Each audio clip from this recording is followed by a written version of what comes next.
All right, now let's take a look at a critique of neoclassical and classical economics, which comes to us from a guy that you probably heard of in your studies of history, who's Karl Marx.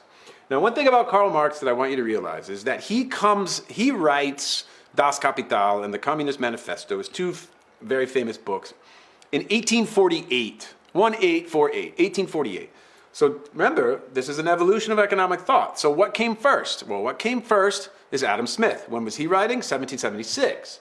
Right? What was he writing about? Where was the setting for his economic theories? Well, he's Scottish, but it's based on the United Kingdom or England's economic growth in the 1700s as a result of being the place where the Industrial Revolution happened first because of a lot of like natural resources and ingredients that made it happen in England first. So that's Adam Smith, right? We're talking 1776.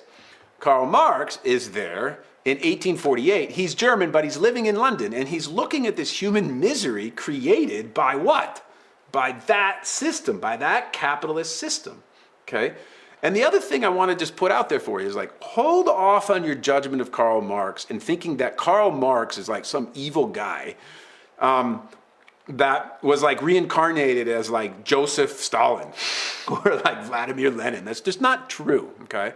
So the Marxist theories that Karl Marx wrote about in his famous works were not what came into place in the Soviet Union. They are not what came into place in North Korea. They are not what came into place in Maoist China. Okay, they're not what happened in Cuba. They're not what happened in any of the satellite countries of the Soviet Union during the Cold War. Okay, they're based on those principles. But what Karl Marx said, and this is really important, is that capitalism must happen first. And capitalism, as we'll get into the details, causes human misery. And when the economic system breaks down. And when the economic system breaks down, remember, there are always more workers than there are bosses. And he believed on a very simple level that if human misery in urban settings got so bad, these people would rise up, and this is where Karl Marx was definitely involved in thinking about violence, because it would be like a violent uprising of the working class against the wealthy. Okay. And the reason why I say like hold off on your judgments of like the Soviet Union and North Korea and China is those places weren't capitalistic first. Right? They were not capitalistic first. So they don't even really fit into this Marxist idea. Okay. So let's take a look at some of the more details about Karl Marx. First of all, as I mentioned, the guy is a German philosopher who lived from 1818 to 1883. He wrote the famous critiques of capitalism, Das Kapital, and the Communist Manifesto. He saw capitalism as only a series of methods of production that would eventually, listen to these words, break down, and communism would be the natural end result. He took a very scientific view of capitalism in the sense that at some point it's going to break down. That point where it would break down, his prediction was based on the idea that production would outpace consumption, thus leading to massive unemployment and economic hardship for the working class. I'll explain that more in a second. The natural end result would be a communist takeover on the basis for socialists, and it is the basis for many socialist programs today. Okay, let's talk about that for 1 second. What was he saying? He was saying that in the beginning, there's capitalism. Capitalism would go and be well, and there would be a lot of production of things. Remember, we have consumers and we have producers, right? The consumers consume the things that these people produce. By the way, I want you to think about this as well, is like these consumers also work for these companies, right? So, you know, when someone goes to work, they also go home and consume. So consumers and producers are intimately related to one another, intertwined with one another, okay? So what Marx said is like the producers would eventually produce so many things, right? And that it could not be consumed. And as a result of them not being consumed, these producers would fire workers.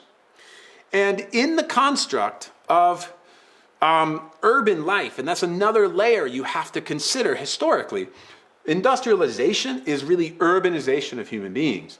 That means that people come from the countryside where they can be self-sufficient. People can be self-sufficient on a farm. So you take a family of 5 on a farm in England, and then you put them in London. And now they live in one-room apartment. And like if the two people that are maybe the one person, the two people that are working in that apartment lose their job, they can't just like go out to the garden and grab some food. They don't go get some potatoes and eat because they ain't got no land, right? So this whole idea of like an urban like setting where people live was new, and as a result, people's survival was based on their job, and their job is based on a decision made by another human being. So businesses, production, became the dominant force in people's survival, as opposed to the pre-industrial, agricultural-based societies, where what was in control of someone's survival was their ability to farm, and their ability to farm was dictated by what? By the sun and the rain and maybe some religious belief. So it's a completely different context or construct that Marx is looking at, okay? And he just thought it was going to break down. And as a result, there would be this rise up at the bottom of the working class to kill, revolution, right? That's why it was such a threat. That's why the Cold War was so scary to people who had in capitalism, because it's not a political thought, right? This is like there are workers everywhere in the world, and they're all going to rise up and take out the boss people, right? So, but what I also want you to know about Karl Marx is like you owe it to yourself to read the Communist Manifesto, not necessarily to absorb all of the ideas, but like it's not this. His idea is that people can do better, yeah? And as a result of doing better, we can take care of each other.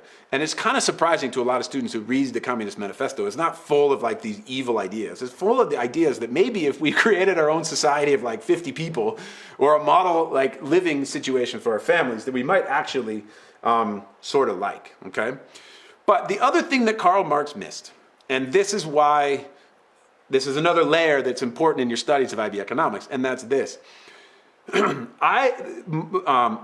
Industrialization or capitalism took place, so capitalism's here, in places that were democratic.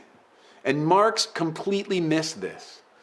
He missed the fact that where capitalism was tended also to be democracy. And so if capitalism were creating human misery for the workers, and those people could vote, then their governments, because it's democracy, would start to reflect the needs of those people. And because the needs of those people would be met, then the government, the political people, would make programs or make decisions that would change the behavior of the bosses that would ensure that these people can survive. So, whoa, what are you talking about? I'm talking about minimum wages. I'm talking about an 8-hour workday. I'm talking about a 40-hour work week. I'm talking that you can't fire somebody if they get hurt. I'm talking about all sorts of regulations by the government to protect workers from, falling to their deaths off a building that they're constructing, right? About, health standards within mines where people are mining and they don't get black lung and die from working, right?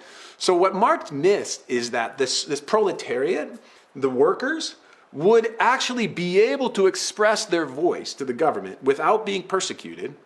And as a result, the government would then solve the problem for all people, as they do, to make sure that there isn't this uprising, okay? So Marx really missed the democracy part of it. And so that's an important understanding for you to have when you just hear Marx like, go kill everybody. Well, he just missed the fact that the politicians would respond to them because I don't think he really fully considered this whole idea of democracy. Okay. All that to say about Karl Marx, that's a critique of the neoclassical model, of the classical model. But here's the thing.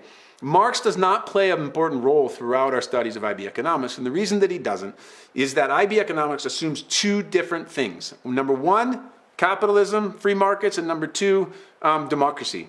Okay? And as a result of that, not that all markets are free, the government's going to get involved, but the government's going to be reflective of the needs, not just of the top people or the bosses, but also of the workers. All right? So there's a look at Karl Marx, a great view to give us some depth and understanding of a critique of the neoclassical model, and we're rolling on to the next video.